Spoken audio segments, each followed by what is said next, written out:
Welcome to the Geek 101 podcast, episode 256, Anime 102, Anime Movies. No cuts. I'm Ariel Rada. Orewa Andy desu. Today we are resuming our regular recording schedule, and we are continuing where we left off after a short hiatus.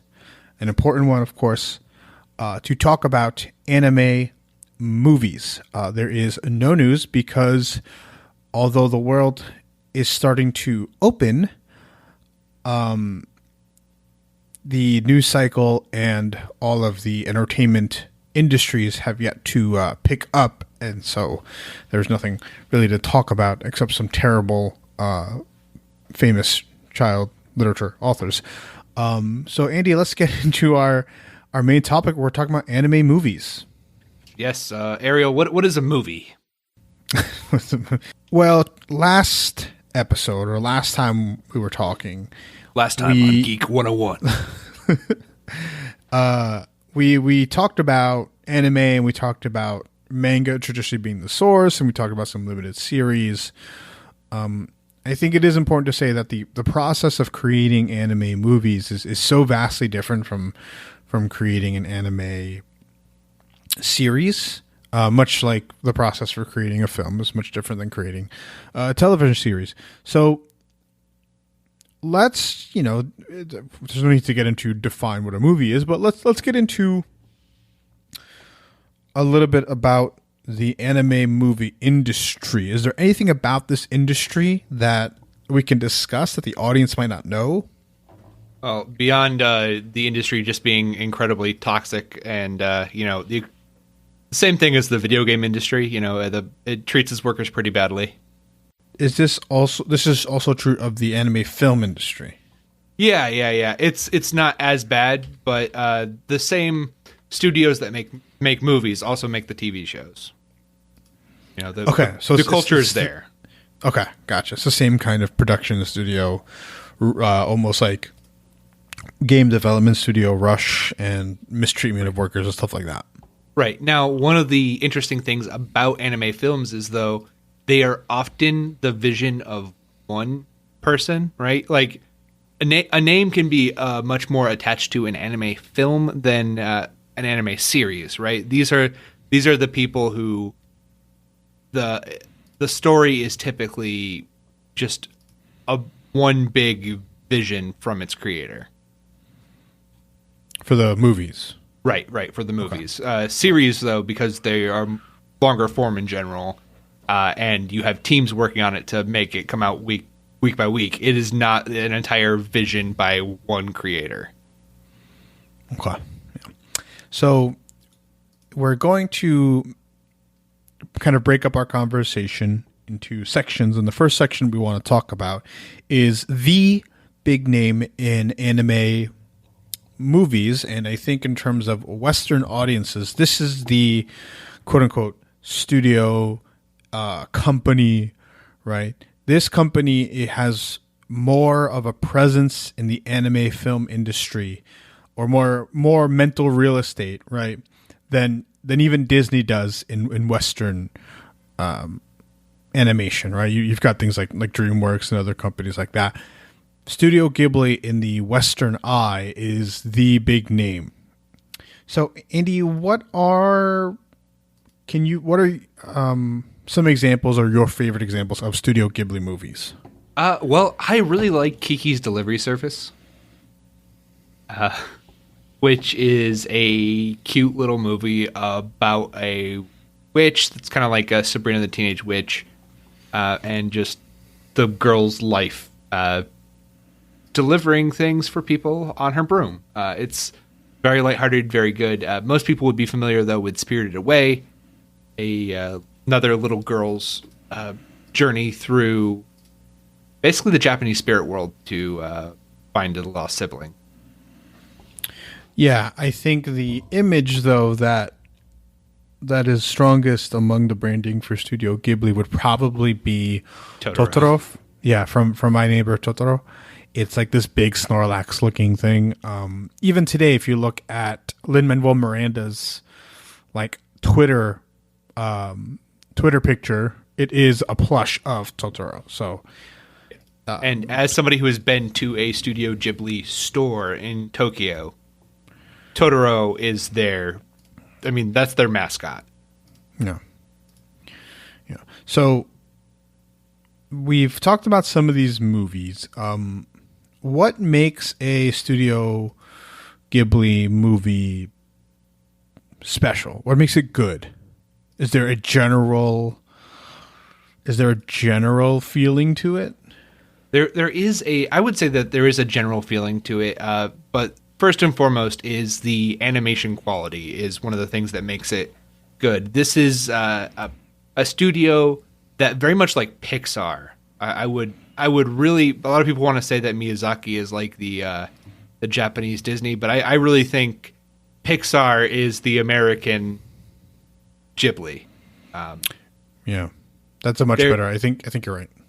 Yeah, there's just a feeling of an entirely lived-in world where there's detail. These characters are real, no matter how fantastical the characters may look. It feels like they are alive and breathing. Yeah, I really enjoyed your Pixar comparison there. It's Disney is kind of this machine that churns out films, and some hit and some don't, and you can really they've got to be musicals, and they serve kind of the machine of capitalism in a way that a Pixar film really doesn't, or didn't at first, right? A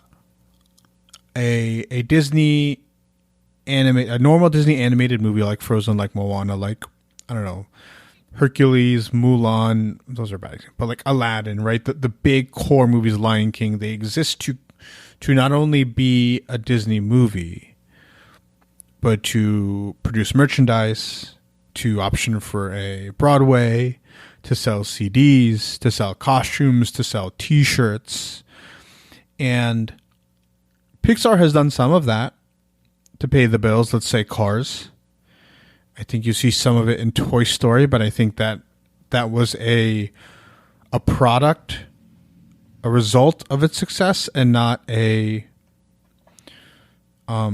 what's the word I'm thinking of? It wasn't it wasn't the purpose for that film. Would you agree with that? Right. The driving force behind it. Yeah, I think right. I think so. So, how do you know this off the top of your head? How often do Studio Ghibli movies get released? Oh, once every few years. There haven't been any new Studio Ghibli movies since 2014.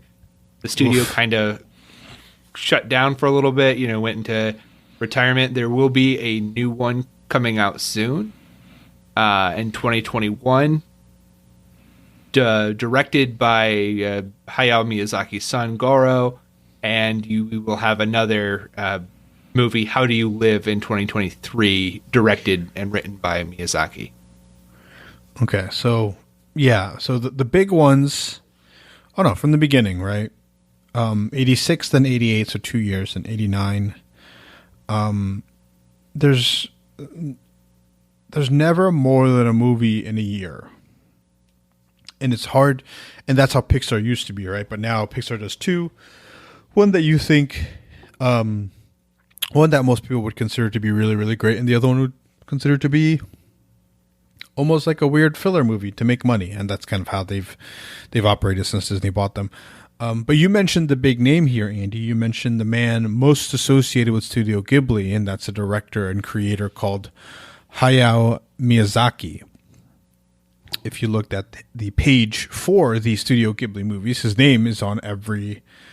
His name is on all but three or four. This is the man behind. This is, he has more of a hand in the success of the studio than somebody like John Lasseter did at Pixar, I would wager.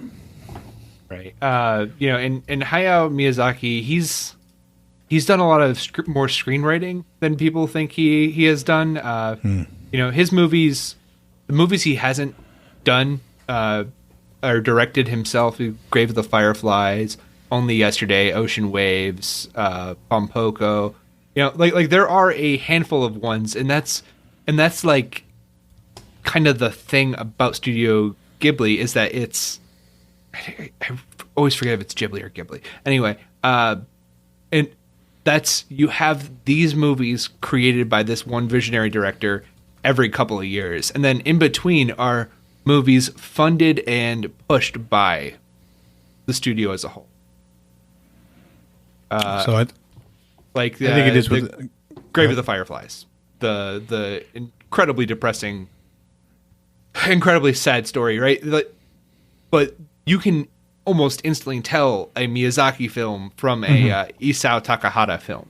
Right. Yeah, you can see it. And the more joyful movies are the ones that I think have come across better to Western audiences, which is strange. I think it is Ghibli with a J, the pronunciation. So we will use that pronunciation moving forward. If we are wrong, we apologize. Specifically, I apologize. So these Miyazaki films, right? We talked about a few, Totoro, Spirited Away. Some of you are like, yeah, I know all about these, but many of you, I imagine, listening, have no idea. So these movies, I think, critically are among the best animated films ever made. Some of them, especially visually. Howl's Moving Castle, while I don't think is a great story, like visually, that movie's incredible. It's amazing. And we'll get into that in a little bit. But Andy, why do we think that these Studio Ghibli movies aren't so prevalent in Western audiences' minds? Well, one thing is they had some issues with distribution rights to put them over in English. In American hands, there were a lot of issues there. Yeah. Sorry, it's part of this thing, right? Like they're for kids, but they're not. Americans particularly especially in the 90s, viewed animation as something for children and weren't as open to more mature stories, right? But these were also movies that were a little boring for kids. Mm-hmm. The most part, like that's part of the problem is you have movies that have weird cultural differences, and so whoever I think of the Pokemon jelly donut, right? It's obvious that Ash is holding a rice ball, but he says, "Oh, I love these jelly donuts." So you have very specific cultural things that companies feel that they would need to edit and alter to make it work for an American audiences, but also these movies are so different from what American animated films are that kids would get bored by them, right? Adults didn't really want to give these animated movies the time of day unless they were professionals and had some kind of understanding about the animation process and what looks beautiful. So it was just a difficult sell, and when movies came over, I don't think that they were received super well by the intended audiences, which is American kids. Yeah, that makes a lot of sense, especially when you are considering going from an audience that is kind of saturated with Disney films, these kids, to trying to watch My Neighbor Totoro, right? It's such a weird disconnect between those films. My Neighbor Totoro is really it is a movie for kids, but it's a movie that's strictly, I think, the core audience for that film, let's put it somewhere between 10 to 13 years old, after just watching it very recently, where if you watch The Lion King, it is just so much more accessible. A 5-year-old will a 5-year-old will enjoy the fun characters and the bright colors and anywhere from 10 to 14 you can enjoy the drama and the scariness of score, or you can love the musical numbers, and if you're an adult you realize that the whole thing just works so beautifully together and it's perfect. the Miyazaki films don't have that.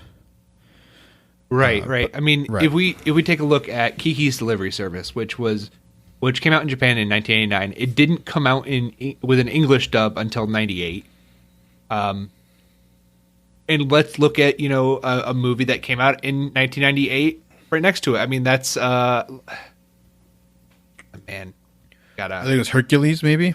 Yeah, and you can just feel the difference there, right? That there.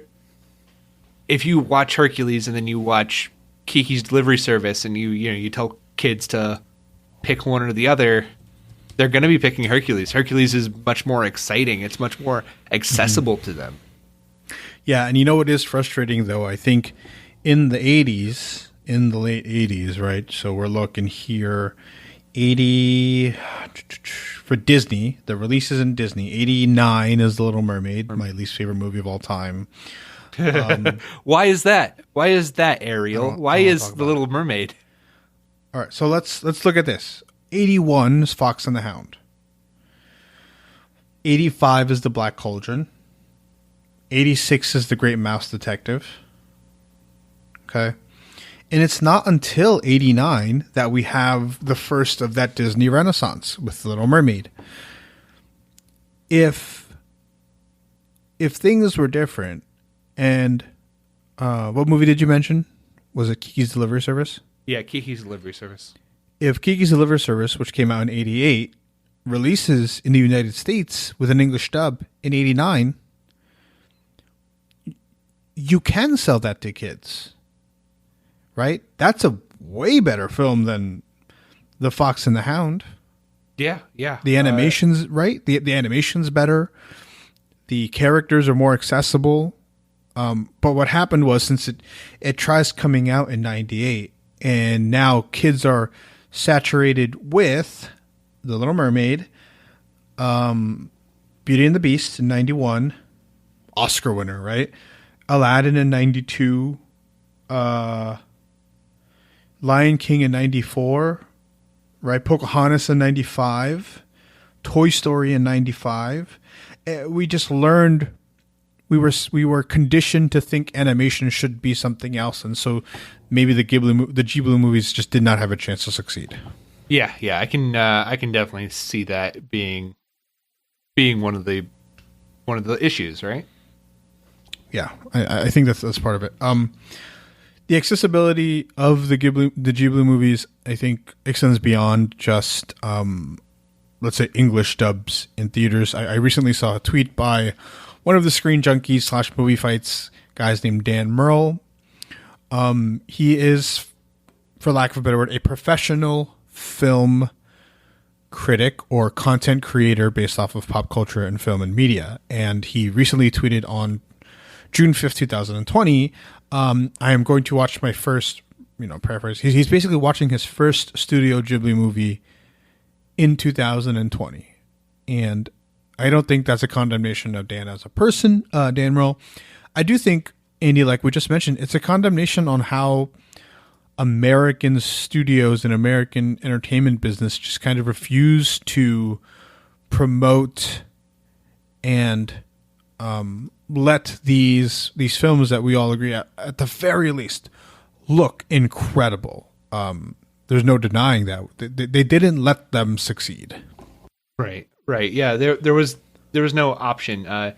Disney stepped in and dubbed and put out for distribution some of these, but for a chunk of time there was no care, and it was considered for children, so they didn't really dump money into like good dubs or translations. They didn't care. Yeah, the dubs to this day are still not great. Can you tell us the story, one of the great anecdotes of filmmakers in regards to one of the worst film people in history ever? Maybe the worst person in film history. All right. So a man by the name of Harvey Winston. Harvey Winston. Right. Harley Winston. Yes, go on. This dude who I guess he was some kind of name at some point, but history has clearly forgotten him, and we should. He bought the rights to a Miyazaki film. I forgot which one it was. Yeah, it was Mononoke. And now, for those of you who don't know, this man who I mentioned is actually pretty terribly known for his company altering and editing Asian films in general to suit a more American audience. There's a great takedown on Jet Li's the American release and the actual original intent of the film. And when Princess Mononoke was purchased, essentially the verbal agreement between Miyazaki and this guy was that they would do no editing, and of course this guy was already intending to edit the crap out of it. And when the film was sent over, Miyazaki sent him a katana with a little message that said, "Remember, no cuts." It's so brilliant. It's so gangster. What's his name? Weinstein has a reputation for ruining careers of people who dared to oppose him. But to attempt to ruin the career of Hayao Miyazaki, it's like it's like, I don't care how powerful you are in the NBA, you are not going to ruin LeBron James's career. Oh, it's an impossible situation. That's a challenge, Ariel. All right, I'm going to get the gym right now. Yeah, Andy's going to go ruin LeBron's career. But it's just funny. It's just like Miyazaki sitting in Japan his movies are not super popular. He does not want for money. He does not care for the success in the hearts of the Western audiences in a way that a Western, film exec does, right? Who cares about money and not about art. And he just took the chance. He's just I don't care. You are not allowed to touch my film. And Mononoke is not a short movie. I just watched it today. It's over 2.5 hours long. And but it's I think it's one of his better attempts at storytelling. It's a great movie to symbolize how terrible humans are to the planet. But yeah, such a great little anecdote there. The last thing in regards to the Ghibli movies, Andy, do you think there's a cultural disconnect outside of maybe wrong? We maybe suggested wrong place, wrong time. Do you think there's a cultural disconnect between the Ghibli movies and, let's say, American animated films? Yes, I think you do have to know a good deal about Japanese culture, or at least be open to it, to just grasp it, especially as a child, right? My Neighbor Totoro takes place so much in this specific rural Japanese area, and has a very specific relationship between a father and his children. Like, there are little things about Ghibli films that inform where Japanese culture informs the world that they are based on, or the world that they try to push. Yeah, I think so much of the Ghibli films are about the Japanese kind of spiritual world and Japanese mythology and how they view, let's say, spirits of the forest. I think is a big one. You look at Totoro and you look at Princess Mononoke, two of the films that I watched recently. We don't know anything about that. And they decide not to water it down in the way that Disney movies are so willing to do. Right. And which is weird because the most popular one, Spirited Away, actually really embraces this world and really trusts its audience. And I think it appeals more to children because there's so many spirits up there. There's so many weird creatures and dragons and pigs, and it's great. Yeah. But Studio Ghibli films are not the only anime films out there, Andy. You have more insight into other types of films, anime films, than I do. Can you give us a couple of examples and maybe what the best examples of those studios are? Yeah. So, you have one director in particular that I absolutely love. His name is Satoshi Kon. He died much too young, but he made a few very mature, very unique animated films, and one of which I watched for this podcast, Perfect Blue, which came out in 1997, and I was told it was a horror movie. I was warned it was a horror movie, and I still was not prepared. It is a deeply both beautiful and disturbing movie. That is very much a psychological horror movie about a retired pop idol who decides to become an actress, and one of her disturbing fans taking umbrage with her choice. Yeah, and that particular story of an Asian idol, trying to do something different is something that really, I think more Japanese fans end up going the way, or end up taking things too far. A higher proportion of a higher proportion of Japanese fans become deluded in their idols, right? They become deluded in how and what their relationship is with their idols and their celebrities. There is a correct me if I'm wrong, Andy, but voice actors and Japanese models will not publicly disclose who they are dating, because if Japanese audiences find out that a very famous actress has a boyfriend, her popularity plummets. Yeah. There is a culture of these idols belonging to the fans. That's a great way of putting it. And this is one of these things where this idol, by the way, Perfect Blue is only 80 minutes long. I highly recommend it.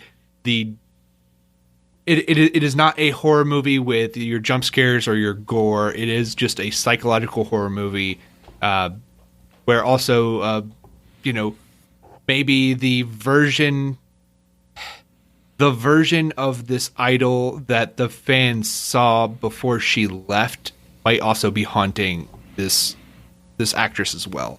And one of the things is that she does a sexually provocative scene, and the fans are upset by the Virgin Madonna thing, the idea that her purity has been ruined, and a few characters also tell her that because she did this, now she can never become an idol again. So she has to stick to being an actress. Yeah, it's the culture is really just very foreign to Westerners. What's another movie?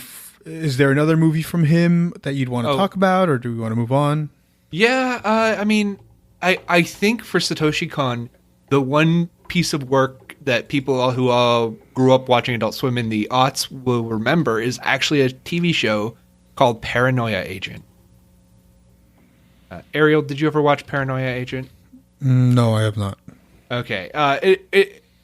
It's basically just a bunch of it's an anthology series almost about a spirit a spirit called Little Slugger, who is a kid with rollerblades and a baseball bat, who comes around and deals justice to people who are doing wrong. It's a deeply disturbing show with a lot of really great short stories in it.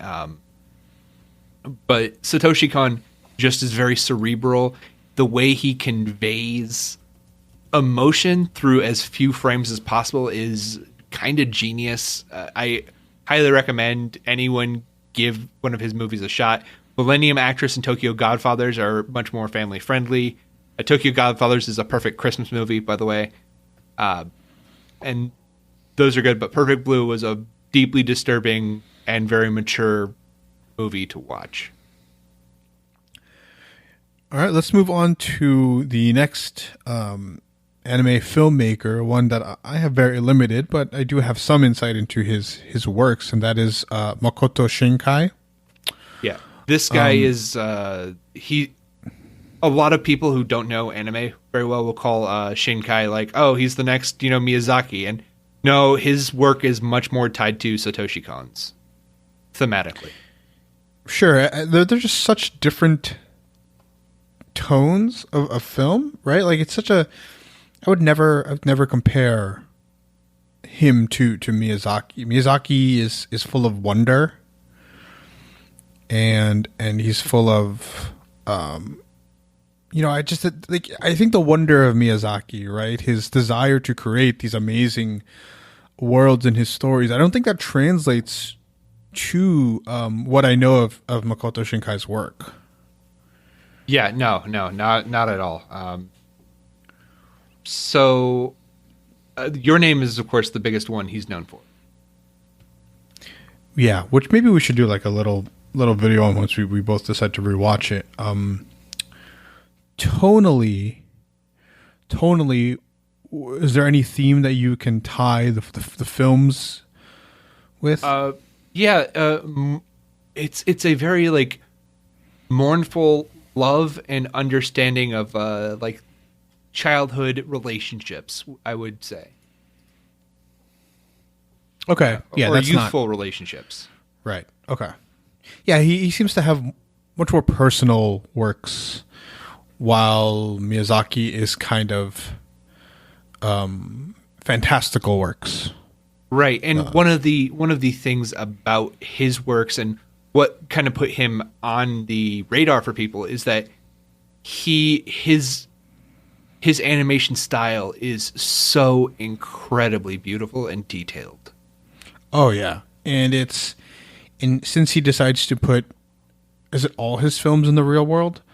Yes, you get to see the incredible high level, like you said, detail, right, of the real things that you would see. Especially for us, it's a little different, right, because we're not in Japan every day, and so we're not seeing those specific things. But I imagine to Japanese people, that quality of animation, I can't think of a single American animated film that puts that much care into what a sliding, an opening door looks like, for example.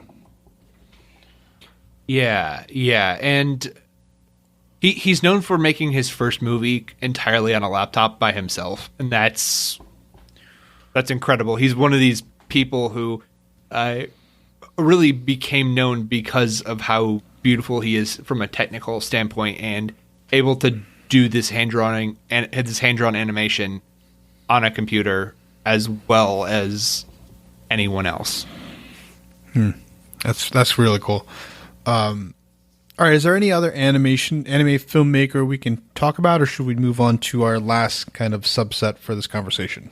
I think we should move on to our last subset.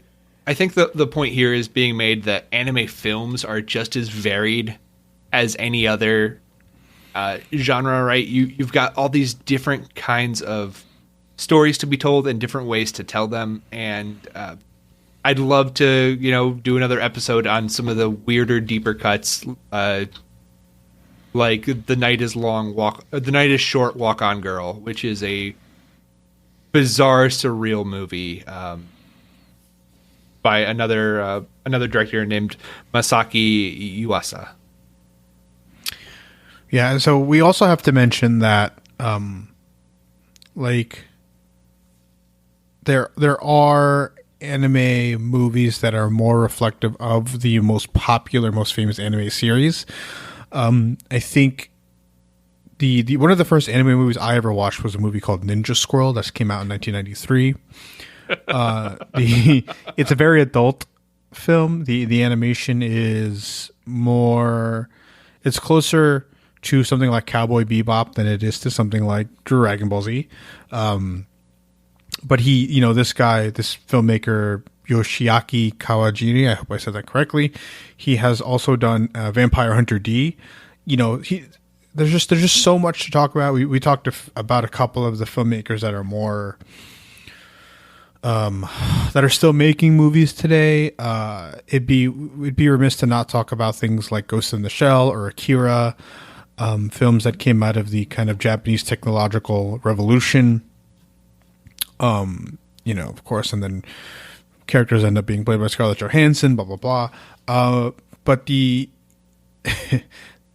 last subset we want to talk about, Andy, is of course having anime movies based off of anime series.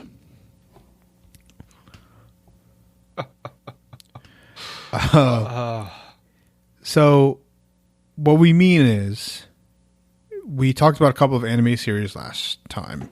The most famous ones being things like Dragon Ball Z and Naruto and One Piece and blah, blah, blah, My Hero Academy. But basically the more famous and the more popular in anime shonen series, if you don't know what that means, go back to our last episode, Anime 101, the more likely it is to get a film. But I think the most important thing about these films, Andy, we have to mention, is that traditionally, an anime film, for example, Dragon Ball Z, what's the name of the Broly movie? I don't remember. Dragon Ball Super Broly is the final movie. Broly has come out into a few different movies.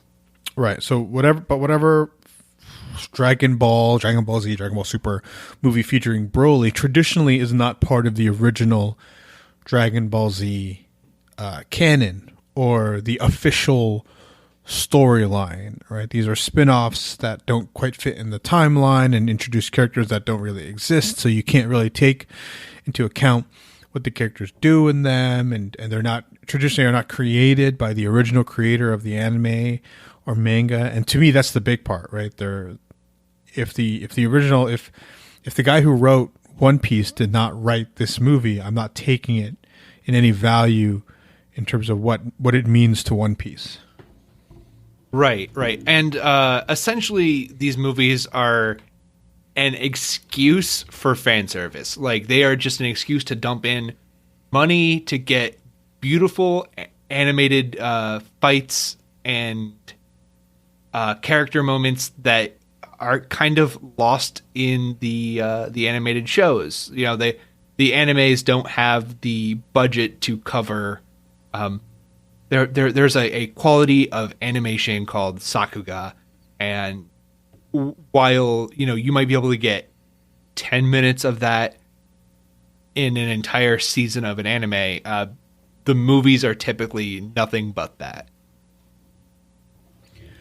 Yeah, and I think I'm not a fan of these movies, but I think one of the things that we also mentioned is that they're very. There's a lot of fan service in them.